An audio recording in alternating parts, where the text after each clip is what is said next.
Eh bien salut tout le monde, c'est Romain de la chaîne Tech News et Test. On se retrouve aujourd'hui pour parler photos et vidéos. Et vous le saviez, il y a de ça quelques temps, lorsque je n'avais pas la chance d'être accompagné par un caméraman lors de certains événements, j'utilisais la Canon Legria Mini X. C'était l'appareil photo slash vidéo que j'utilisais H24 pour me filmer en solo. Il y a de ça une semaine, Canon m'a contacté et m'a envoyé le Canon M50, le dernier joujou hybride de la gamme de chez Canon. Il y a beaucoup de choses à dire dessus et je voulais en parler en vidéo.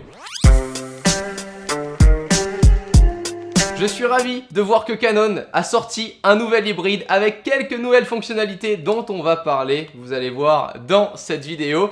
On est là sur une bague EF-M au niveau des objectifs, donc on va devoir avoir besoin d'un adaptateur pour utiliser la gamme EF et EFS au niveau des objectifs. Côté création, c'est là l'avantage d'un tel appareil photo en hybride. C'est pour ça qu'il m'intéressait, parce que malgré sa petite taille, et ça me change du Canon 1DX, je me disais que suivant les optiques, ça pouvait vraiment jouer en voyage pour avoir quelque chose de léger. Et vous le savez, quand le matériel est léger et plus petit et plus facile à transporter, on l'utilise beaucoup plus qu'un matériel beaucoup plus lourd à configurer. Les grosses nouveautés dans cet hybride, eh ben vous l'avez vu, c'est tout d'abord un écran orientable à 180 degrés. Et qu'est-ce que ça fait du bien, il me manquait, ça fait très longtemps, je l'avais sur le 60D. Il y en a pas mal d'appareils photo qui le comportent et je trouve ça super pratique. Les constructeurs néanmoins l'enlèvent de plus en plus puisqu'ils trouvent ça trop fragile lorsque l'on monte en gamme sur les appareils photo réflexe ou hybride. Qui dit nouveauté dit Ultra HD / 4K, dit par les constructeurs, jusqu'à 25 images par seconde, mais on en reparle. Question nouveauté, le dernier processeur Digic 8 de chez Canon est embarqué dans ce petit joujou. Il va pouvoir nous permettre des fonctionnalités que l'on a sur certains autres appareils de chez Canon, comme la mise au point Dual Pixel, la technologie Dual Pixel de chez Canon qui permet une mise au point plus qu'exceptionnelle. Néanmoins, elle ne fonctionnera pas sur l'Ultra HD, mais on en reparle. Et un nouveau format sera disponible sur cet appareil photo, c'est le format C-RAW au niveau des photos. Ça permettra tout simplement de réduire de 30 à 40% la taille d'une photo. Non, enfin, d'une photo RAW, parce que le JPEG n'a rien à voir là-dedans. Du coup, les points à aborder.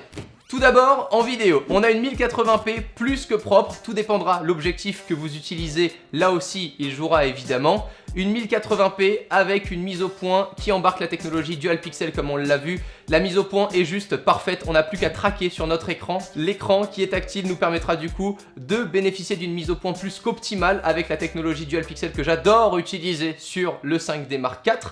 On va pouvoir monter jusqu'à 60 images par seconde en 1080p, c'est plutôt cool, soit pour avoir une super fluidité sur nos images, soit pour réduire de 2 fois la vitesse de nos images et obtenir des petits ralentis. J'ai pu le tester et pas forcément besoin d'avoir un microphone externe, c'est plutôt surprenant. Regardez les images que j'ai pu tourner il y a de ça du coup une semaine avec cet appareil photo sans microphone externe.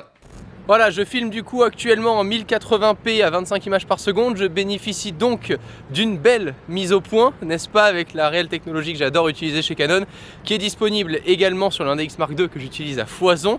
Donc je peux bouger de tous les côtés là et logiquement, sans avoir à regarder le retour écran, je suis traqué au niveau de mon visage.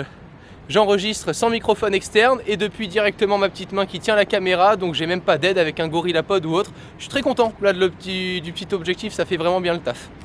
Un rendu très correct pour cette gamme d'appareils photo. Cependant, si vous le souhaitez, on peut poser un microphone externe sur notre griffe photo et le relier à la prise microphone qui l'embarque. Parlons maintenant, si vous le voulez bien, de la possibilité de filmer en Ultra HD avec cet appareil. Avant ça, un peu d'histoire. Le capteur sur cet appareil est un capteur CMOS APS-C. Il est plus petit qu'un capteur classique de 35 mm pour se référer à ce qu'avaient nos grands-parents ou ce qu'on a aujourd'hui sur certains réflexes. Le capteur étant donc plus petit, il ne couvrira pas la totalité de l'image qui rentre dans la chambre réflexe. T'as pas compris. Bon, imagine qu'un capteur 35 mm, il fait 1 cm par 1 cm. C'est absolument faux, mais imagine, ok?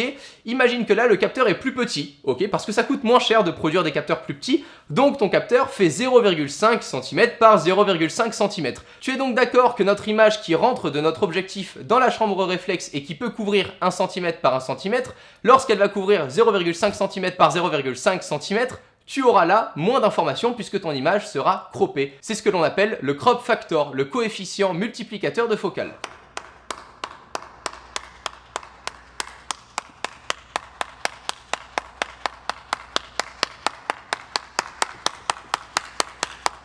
Donc tout ça, ça signifie quoi du coup? Ça signifie qu'un objectif de 10 mm posé sur un petit capteur APS-C va transformer notre objectif 10 mm en une focale plus courte, 10 mm fois 1,6 fois approximativement.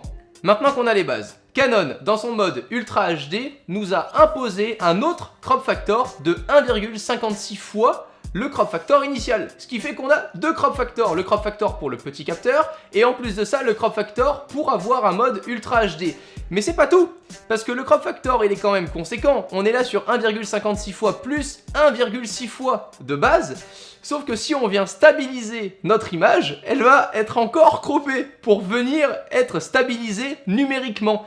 Ce qui fait que on se retrouve presque avec un objectif 10 mm qui se transforme en un 40 mm. Genre, ça veut plus rien dire. Et c'est super complexe. C'est ce qui fait que l'Ultra HD, pour moi, est pratiquement inutilisable sur cet appareil-là. Et encore plus en mode vlog. Parce que même, dites-vous qu'avec un fisheye qui peut faire 7 mm, bah vous aurez que votre gueule, quoi. En gros format. Ce mode Ultra HD, c'est tout de même bien que Canon l'implante. Puisque ça prouve qu'on fait un peu quand même la course aux concurrents. Et on le sait, Canon était un peu à la traîne, surtout en appareil photo hybride et compact. Si on regarde la concurrence.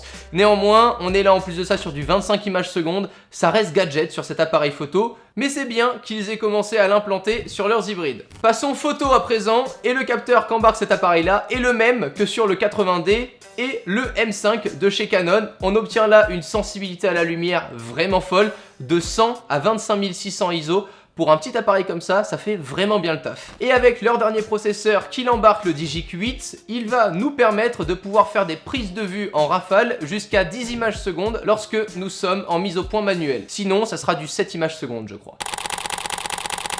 En prise de vue, j'en ai été ravi, surtout grâce à l'écran orientable pour les selfies comme d'habitude. Mais c'est tout bête, mais c'est vrai que ça sert vachement. C'est autre chose que les appareils photo qui embarquent, vous savez, le petit écran juste orientable vers le haut et vers le bas. Je trouve que ça sert pas finalement à grand chose.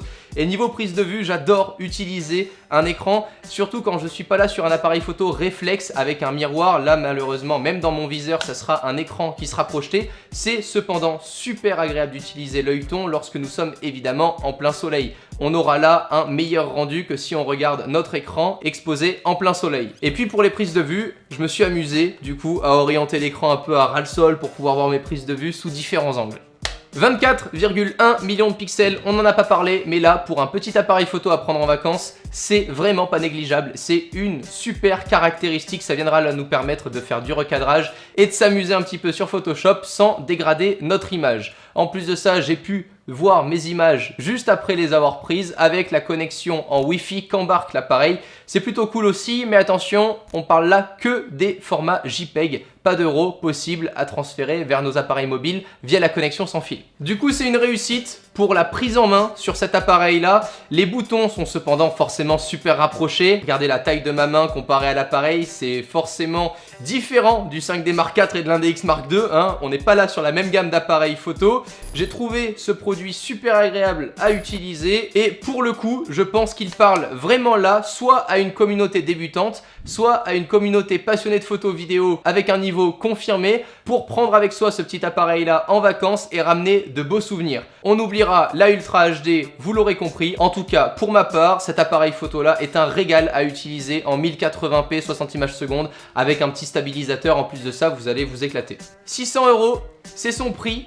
Alors le rapport qualité-prix est bon, je pense qu'il s'aligne parfaitement avec les autres concurrents sur le marché qui sont dans ces prix-là aussi. 600 € sans objectif, attention, on pourra aussi compter la petite bague adaptateur qui est aux alentours des 100 € pour mettre nos objectifs de la gamme EF et EFS de nos Canon préférés. C'était tout concernant mon avis vidéo sur ce nouvel hybride M50 de chez Canon, j'espère qu'il vous aura aidé. D'ici les prochaines vidéos, on se dit à très vite, prenez soin de vous, ciao tout le monde.